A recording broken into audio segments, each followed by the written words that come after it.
Hello everyone, this is a new video on how to fix your Razor Wolverine V2 Chroma back buttons, particularly or only M3 and M4 in case they have broken. I made a previous video where I went through how to open up the whole thing to get the shell off and then get to those buttons. And what had happened with me was that the M4 button had come loose, and you see here how I tried to kind of like fix it with some hot glue, but well, it's ugly. And also I thought, well, these are actually poorly designed because they always break right here on that little edge. It's a pretty flimsy, thin piece of plastic, and it's quite easy to break. So I thought, maybe I can design something better. Or in case they break again, that I can fix them. Overall, I do really like this controller, especially in the Pro controller space. I personally think it's the best one with the extra buttons, so you get 6 extra buttons. And I also just like the overall design, even though I, in the beginning, didn't think I liked the placement of the buttons, but it is actually quite natural for my hands. Do keep in mind that I'm quite tall and I have pretty big hands. Anyways, I started designing and then had someone on the internet print me out a couple of these designs with their 3D printer, but the result was pretty poor. Please don't mind my coffee spot up here. Well, on one side, I didn't really know yet how to design for 3D printers and what they could do or what they couldn't do. Didn't really get feedback from the guy and just ended up with a couple of shitty pieces that don't really work at all. Well, a couple of months down the line, I did finally end up buying myself a 3D printer and I started redesigning what I had printed out before. Let's just say it took me a couple of tries to get where I wanted to have it. These are all the prototypes. You see also me learning, still, a couple of things going wrong during the print or having to cancel it quite early. Well, in the end, I ended up with something that I think works pretty well. And I hope that this little replacement part can help you get your controller back up and running so that you can use all the back buttons again. But let's just show you how you can repair those buttons.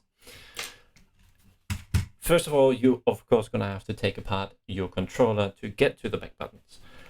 I have a separate video on that I'm going to link. I'm not going to show again the whole process of taking it apart. I have here my old controller that I used and also where the buttons broke off. And I kind of used it as well to see how to fix it properly. You see here my back shell I kind of drilled into to see how the fit was of the new button. But first things first, because once you open it up, you're still going to have your old buttons in them. And they are going to be placed, hang on a second.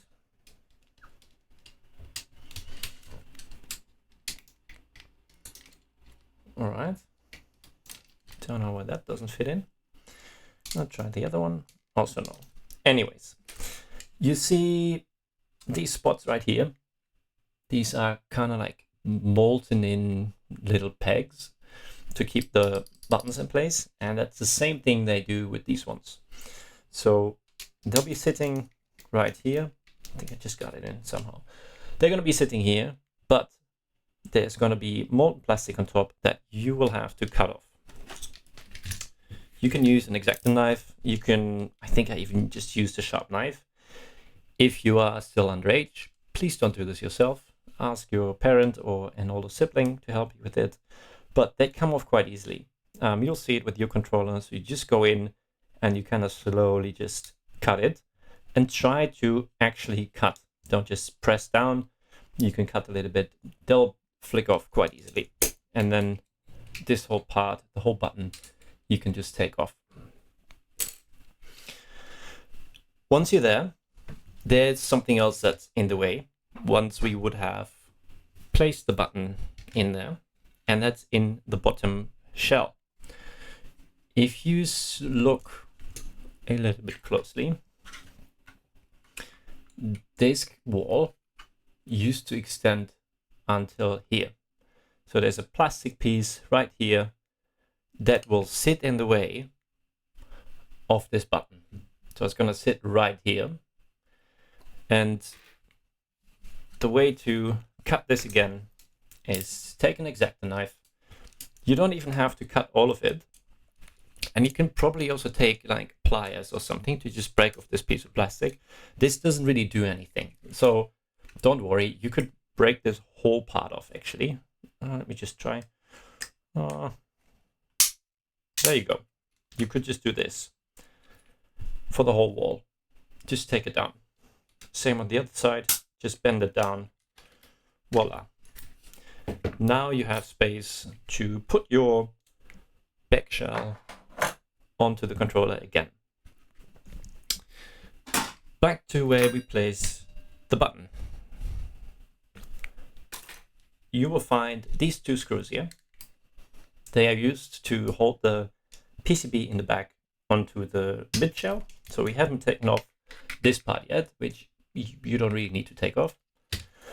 And I've designed it in such a way that we can reuse those buttons.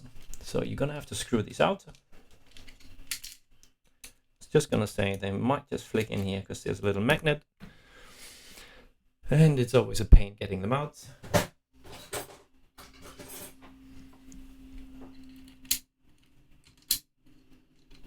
There we go. Second one.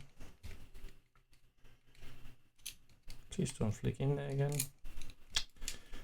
All right, we're gonna put them over here. And then it's time to place our button replacement. So this button replacement, I'm gonna make available as a file so that you can download it yourself and print it at home with your 3D printer. Or I'm gonna also sell these to you guys. I'm gonna put a link down below, and depending on where you are, shipping costs will come on top. But ideally, this is gonna happen while you're still in warranty from Razer. You usually don't have to send in your controller. They're gonna ask you to cut the cable, cut the label on the back in half, and then they're gonna send you a replacement. But the cable in the back is a generic USB-C cable. Well, and the sticker you don't need at all. So if you have this part, you're gonna flip over these little sides. You flip them in to the bottom, just like this. They're gonna sit flat. And we need that so that the button has a little bit space to wiggle. Gonna do it on the other side as well. And it's gonna fit right where we just removed those two screws. Then you're gonna screw it back in. I unfortunately don't have a magnetic screwdriver. It's a bit of a pain. Oh, I do actually somewhere. Maybe I should get it. There we go. And the magnet has caught my screw again. Thank you very much. I'd like to have it back.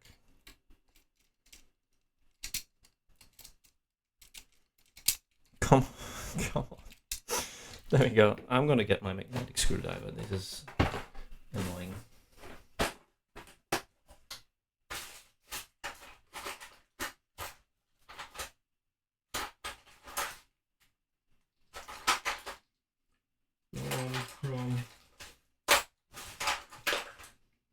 I'm just gonna take this one is magnetic. There we go. It's a bit too small. It's gonna help me place the screw in there.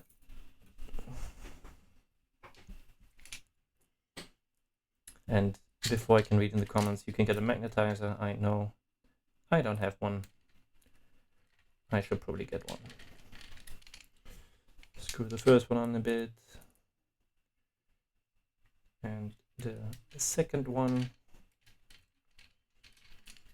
you're gonna have a little bit of wiggle room in the part, and you can see how the buttons are actuating, but usually it's push it up in that direction and then screw it down. You don't have to screw it down very tight, just until you basically feel the resistance and that it sits in there, and then just double check that the buttons are actuating. Not sure if you can hear that. They are gonna have, the sound is gonna be a bit softer than the old buttons. I'm gonna show you how the bottom ones sound compared to the replacement. So this is the replacement part, and these are the original ones.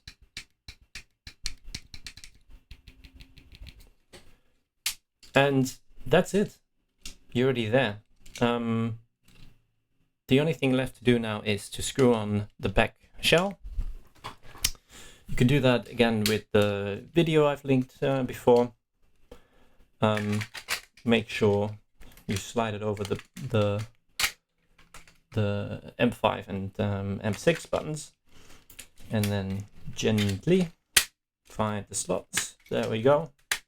Press it back in, and now you can screw back in all the screws. And now you also see why I cut that disgusting looking hole in there, because I wanted to see that everything fits nice, and also the trigger stops that are not interrupted by my whole new part in there. So that works still fine. And then again, make sure the buttons are actually actuating. Mine do, so then I can screw the whole thing back together.